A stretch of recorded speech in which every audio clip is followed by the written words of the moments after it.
салом ҳамватанони гиромӣ, хуш омадед ба суҳбати ҳозираи ман. имрӯз мехоҳам дар як суоле ҷавоб бидам ки бародаро аз ман пурсиданд ки ҳамин олмон омадан осон аст, қин аст, чӣ хел бояд биёй ки хуб аст.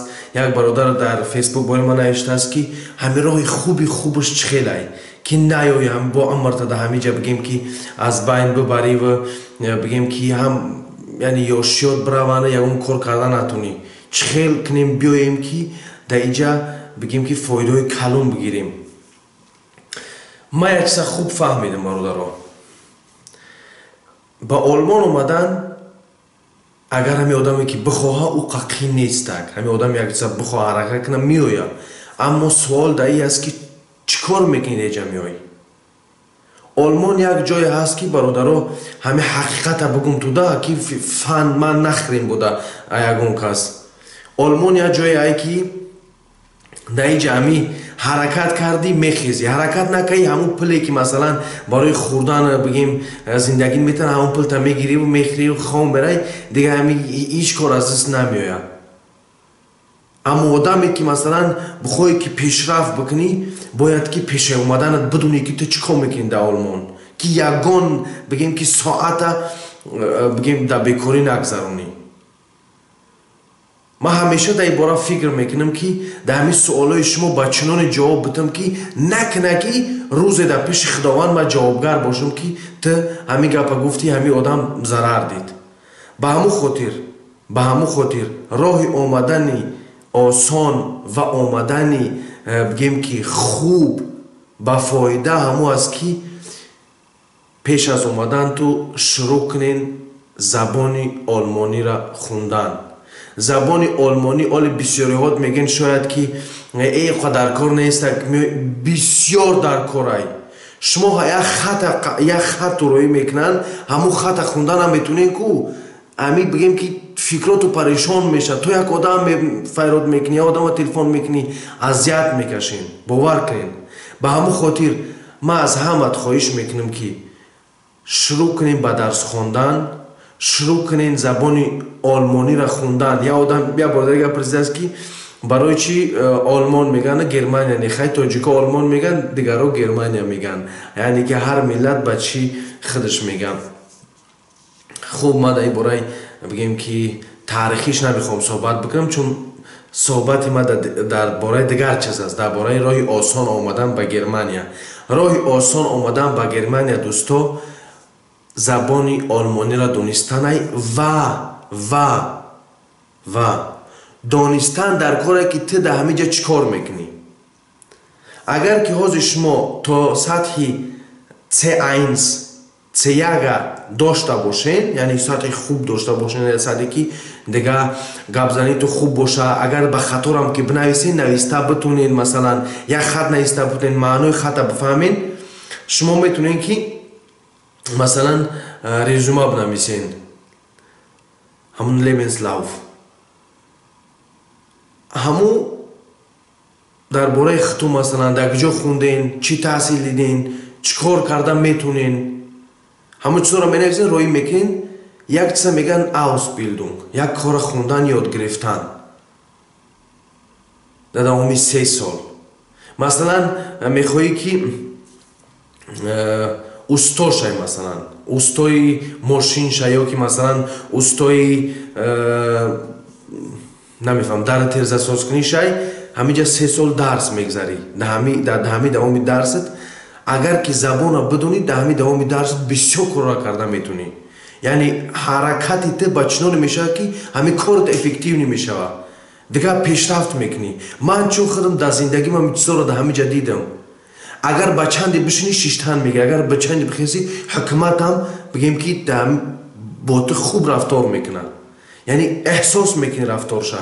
вақте ки масалан кор мекунӣ, ҳаракат мекунӣ, бигем ки забоншо меомӯзӣ ва кӯшиш мекунӣ ки ягон одами бигем ки хуб бошӣ, фоидаовар бошӣ, ҳам барои ҷомеаи Тоҷикистон, ҳам барои ҷомеаи бигем ки олмон, ва ягон инсоне набошӣ ки хатар биёрӣ барои олмон. ҳукумат нигаҳат мекунад, ҳукумат дар ин вақтам кӯмак мекунад.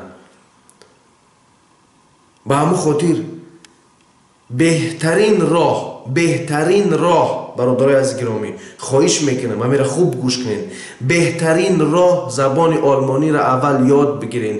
بگذارین که 1 سال 2 سال بگذره زبان آلمانی را یاد بگیرین تا سطحی C1 C1 از همین بگیم که A1 تا C1 یا سطحی که بفهمین بخونین انشالله که و بدون اینکه چی میخواین بکنین. مشکلی تاجیکای ما در جهان همیه که نمیدونن که چیکار میخوان بکنن، چون تاجیک 50% وقتی که مکتب تیار میکنه فکرش در آسیای نمیدونه که در آینده نمیدونه که کی میخواد بشوه، چی کاری میخواد بکنه. به همون خاطر پیش اومدن تو باید بدونین که شما چی کار میکنین، شما در چی کار مشغول میشین، انشالله که حرکت کنین. یکم دیم چیز برادرای از گرامی، باوری کردن به خود نصف کارای.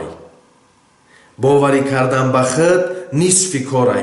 اگر که به خودتو باور کردین، اگر که همو عقیده‌ای که دارین در همو عقیده‌تون مستحکم باشین، همین سنگ در پیشتو پاره میشوه و به همو هدفتو میرسین. چون من همین چیزا را دیدم. من در حقیقت در آلمان به هدفم رسیدم. میخواستم که زبان آلمانی را یاد بگیرم، زبان آلمانی را یاد گرفتم و همون زبانم درس داده ایستادم و میخواستم که در آلمان زندگی بکنم به خاطری که مثلا درس بخونم. دیگر حکومت آلمانم بگیم که خدمتش برای من کرد و من میتونم که در آلمان بگیم چقدر که بخوام میستم و چی درسی را بخونم میخونم. دیگه خوبیش همه برادر از گرامی، ما ای تحت دل هر کسی که در پیش خدا راست نیستک، هر کسی که در پیش خودش راست نیستک او را خداوند برکت نمیده.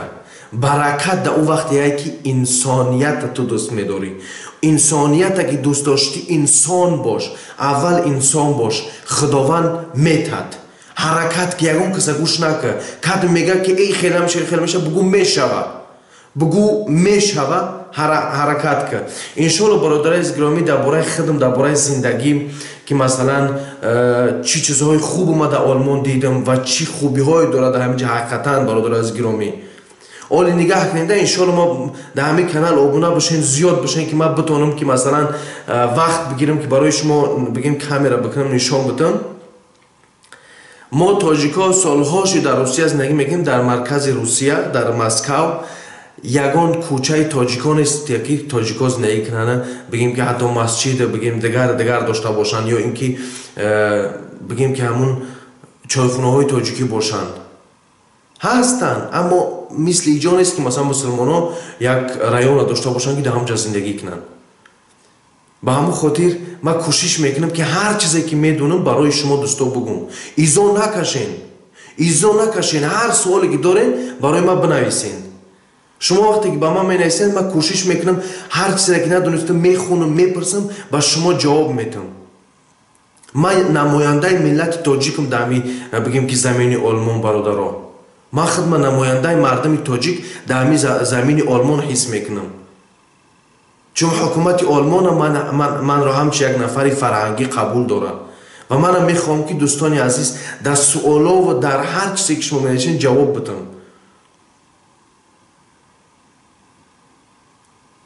بعضی ها با گفتن که این کارات به خاطر پل میکنی. برادر عزیز یک گپ که اگر که به خاطر پل یک آدم یک کار کنه که او سخن عدل نمیوره، اما به خاطر خدا، به خاطر ملتم هر گپ میگم، هر حرکتی که میکنم به خاطر خدا، به خاطر ملت، به خاطر که در این دنیا که هر کاری که میکنی باقی موندنی نیست، بغیر از همون ثوابایی که داری، بغیر از همون چیزایی که تو جمع کردگی. به همون خاطر یکمین یا سیمین چیزی که شما اصلا در زندگی کامیاب میکنه باوری کردن، بگین که بختو به هدفهای ختونن. هدفهای شما برای شما باید بزرگ باشن. هدف تبمون حرکت که هیچ وقت ایپا نافت، هیچ وقت ناراحت نشه.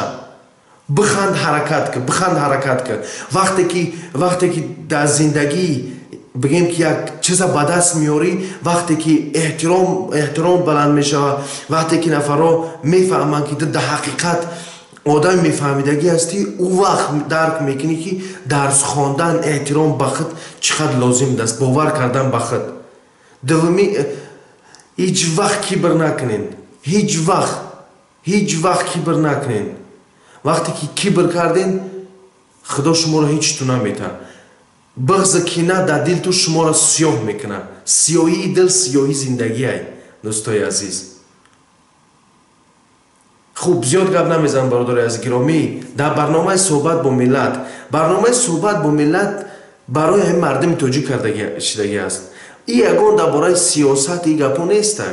این یک برنامه هست که هر یک بگیم که تاجیک میتونه که فکر آینده شیخ چه بنویسه و ما رو میخونم در این باره صحبت میکنیم، چون ما باید که همدیگر را کمک کنیم. خوب دوستا، کسانی که آبونه نشدن آبونه بشین، همین ویدیو را به همه رای کنین. خداحافظ.